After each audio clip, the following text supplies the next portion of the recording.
কে কে ওখানে কে ওখানে কে ওখানে ভূত টিউব ওয়েলকাম ব্যাক টু ভয়ের জগৎ। ইয়েস, ওয়েলকাম ব্যাক টু ভয়ের জগৎ। তোমরা সবাই কেমন আছো? আশা করি তোমরা ভালো আছো, ভালো থাকার দলে। আমি জানি তোমরা আমাকে অনেকে ভাবছো যে কি হলো, এই চ্যানেলটা কি বন্ধ হয়ে গেল নাকি। আমি আগের ভিডিওতেও বলেছি আমার একটু পরীক্ষা চলছিল, সেই কারণে একটু অসুবিধা। আমি চেষ্টা করি সবসময় যে তোমাদের জন্য নতুন কিছু খোঁজার, নতুন কিছু বানানোর। এজন্য আবার ফিরে এলাম। তোমাদের কি ভুলে থাকতে পারি? আচ্ছা, তার আগে একটা জিনিস বলে দিই, একটা অ্যানাউন্সমেন্ট। এর আগেও করেছি, আবারও বলি। আমি কিন্তু ভূত টিউব হিন্দি যেটা শুরু করছি, এখনও শুরু করা হয়নি। সেই চ্যানেলটার লিঙ্কও আমি দিয়ে দেবো ভিডিও ডিসক্রিপশানে। তোমরা সেই টাকে সাবস্ক্রাইব করে রাখো। আমি কিন্তু ভূত টিউব হিন্দি, যারা হিন্দি ভাষা জানো, হিন্দি শুনতে ভালোবাসো, তাদের জন্য আর কি ওই ভূত টিউব বাংলা কেন, আমি চাই ভূত টিউব যেন গোটা বিশ্বে যেন ছড়িয়ে পড়ুক। যারা হিন্দি ভাষা জানো তাদের জন্য এই ভূত টিউব হিন্দি চ্যানেলটা আমি ক্রিয়েট করেছি। যারা হিন্দি বলতে পারো, হিন্দিতে যারা ভিডিও আর কি দেখতে ভালোবাসো, তাদের জন্য। যারা বাঙালি হয়েও যারা হিন্দি ভাষা আর কি শোনো, আর কি জানো, তারাও কিন্তু এই চ্যানেলটা সাবস্ক্রাইব করতে পারো। যাকে কথা না বাড়িয়ে আজকে ঘটনার যে মূল বিষয় সেটাই যাব। তার আগে আরেকটা ছোট্ট একটা কথা, যারা আমাদের ঘটনা পাঠাতে চাও তারা আমাকে ঘটনা আমার ইমেল অ্যাড্রেস কিংবা আমার হোয়াটসঅ্যাপ নাম্বারে পাঠিয়ে দাও। দুটোই আমার ভিডিও ডিসক্রিপশান থেকে তোমরা পেয়ে যাবে। আমি সবসময় সেই দুটো কিন্তু সবসময় আমি দিয়ে রাখি, যাতে তোমরা ঘটনা দিতে পারো। আজকের ঘটনাটা আমাকে নিত্যানন্দ হালদার উনি পাঠিয়েছেন। উনি ঘটনাটা লিখে পাঠিয়েছেন, ঠিক যেমন করে লেখা আছে পড়তে শুরু করলাম। হ্যালো ভূত টিউব, আমি তোমার ভিডিওর জন্য অপেক্ষা করে থাকি। কটা দিন তুমি ভিডিও দাওনি বলে আমি কিন্তু আপসেট ছিলাম।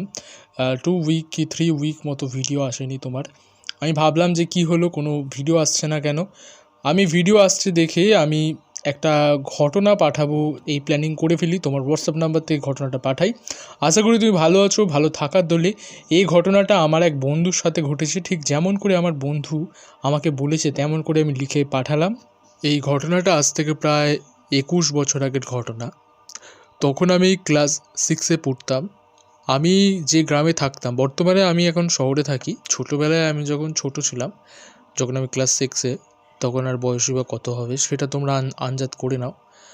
তখন আমি ক্লাস 6-এ পড়ি। তখন আর কি গ্রামের মধ্যে একটা কথা আর কি প্রচলিত ছিল, এখনও পর্যন্ত ঠাকুমায়েরা কি মায়েরা আর কি এই কথা বলে থাকে, না ঘুমালে বাচ্চাদেরকে। তখনকার যুগে আর কি এই কথাটা প্রচলন ছিল যে খেয়ে নাও, না হলে আমি খেতাম না আর কি। আমি দুরন্ত ছিলাম, তো খাবার দাবার খেতাম না, আমি ঘুমাতাম না। আমাকে আর কি ওই বলে আর কি ভয় দেখিয়ে ঘুম পাড়াতো যে শুয়ে পড়ো, না হলে নিশি চলে আসবে, খেয়ে নাও, না হলে খোঁজ এসে যাবে।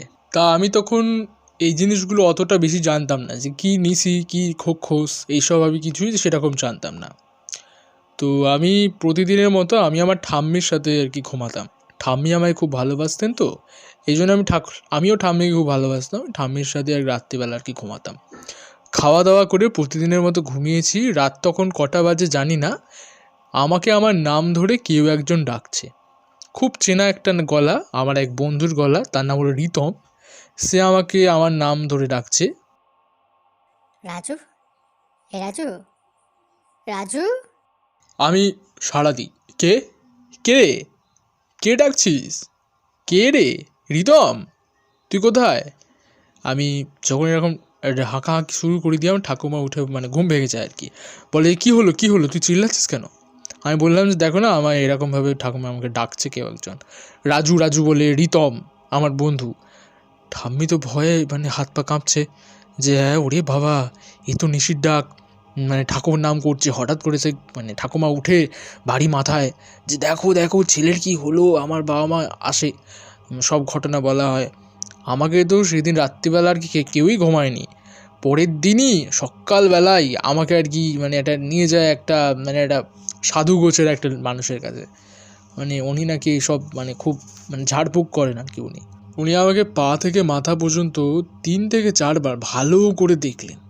দেখার পরে উনি বললেন, আরে এ তো সেরকম কিছু ব্যাপার না, এ ঠিক আছে, কিন্তু একটু সাবধানে থাকতে হবে তোমাকে। আমি তখন বলি যে আমাকে এরকমভাবে আমার বন্ধুর গলা করে একজন ডাকছে, কিন্তু অত রাত আমার বন্ধু তো ডাকবার কথা না, ও আমাদের বাড়ি কেন আসবে অত রাতে?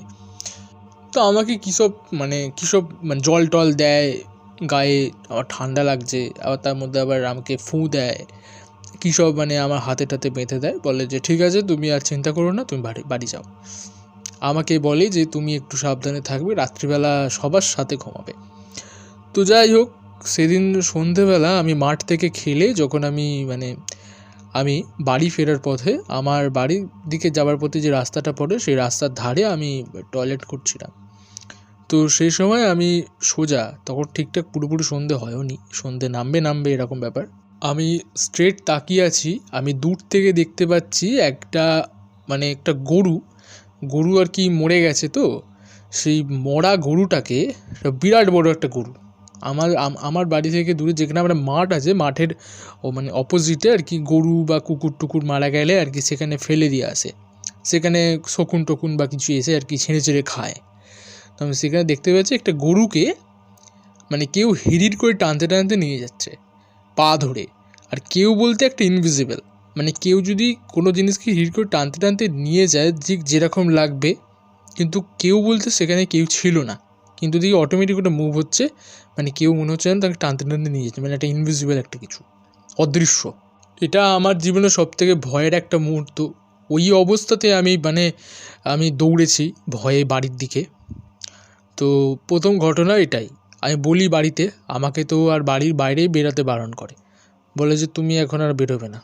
পরদিন আবার ওই সাধু গোছের মানুষটার কাছে নিয়ে যায়, ওনাকে সব বলে ভয়ে, আর বাবা মা ভয় পাচ্ছে, বলছে যে কিছু করো, নাহলে আমার ছেলের যদি বিপদ ঘটে যায় তখন কি হবে, আপনি দায়িত্ব নেবেন। আমাকে বলে যে তুমি বাড়ি থেকে বেরোবে না। আমি বাড়ি থেকে বেরোই না। পরের দিনের ঘটনা যে আমি বাড়ি থেকে একটুখানি বাইরে বেরিয়েছিলাম, তখন আবার ওই সন্ধ্যের টাইমে আমি বাড়ি থেকে বাইরে বেরিয়ে আমি টয়লেট করছি, প্রস্রাব করছি। আমি ঠিক টয়লেটটা করে আমি পিছন দিকে ঘুরে আমি বাড়ির দিকে যাব, আমি দেখলাম যে একটা বেটে, আমার থেকেও হাইটে শর্ট একটা বামন প্রকৃতির একটা কেউ, খুব কালো কুচকুচে, বীভৎস তাকে দেখতে, তার বড় বড় চুল, আর সে পুরোটাই আর কি উলঙ্গ, নগ্ন অবস্থায় আছে, তার চোখগুলো লাল টকটক করছে। সে আমার পুরো পিছনে, আমি ঘুরতে তাকে দেখতে পেলাম, আর সে আমার পুরো পিছনেই আছে, আর সে আমার দিকে তাকিয়ে মুচকি একটা বিশ্রী রকমের একটা হাসি। ছেলেবেলায় ওই মুহূর্তে জানি না আমার মধ্যে কোনো একটা শক্তি ছিল বা কোনো বলে না যে বাচ্চাদের মধ্যে হয়তো ঠাকুর থাকে, এই কারণে হয়তো সেই মুহূর্তে আমি নিজেকে জানি না সেখান থেকে দৌড়ে পালাতে সক্ষম হয়েছি। তবে এটুকু বুঝতে পারলাম, যেটা আমি দেখলাম সেটা আর কি আমি ভুল বলেই মেনে নিতে চাই।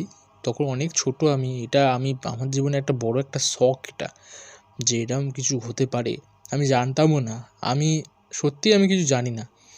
তো আমি বীভৎস একটা জোরে চিৎকার দিয়ে সেখান থেকে বেরিয়ে আসি। আর একটা অদ্ভুত জিনিস, আমি ওর গায়ের ওপর দিয়ে চলে যাই, আর জিনিসটা হলো কোনো সলিড কিছু না, একটা ধোঁয়ার মতো। আমি ওর গায়ের ওপর দিয়ে চলে যাই, কিন্তু ওর সাথে আমার কোনো ধাক্কা লাগে না। অদ্ভুত একটা জিনিস। তারপর থেকে আর কিছুই ঘটেনি আমার সাথে। ওই ছিল ঘটনা। যদি ভালো লাগে তাহলে পড়ে শোনো। তোমাদের ঘটনাটা কেমন লেগেছে কমেন্ট করে জানাতে ভুলবে না। পরবর্তী সময় আসবে।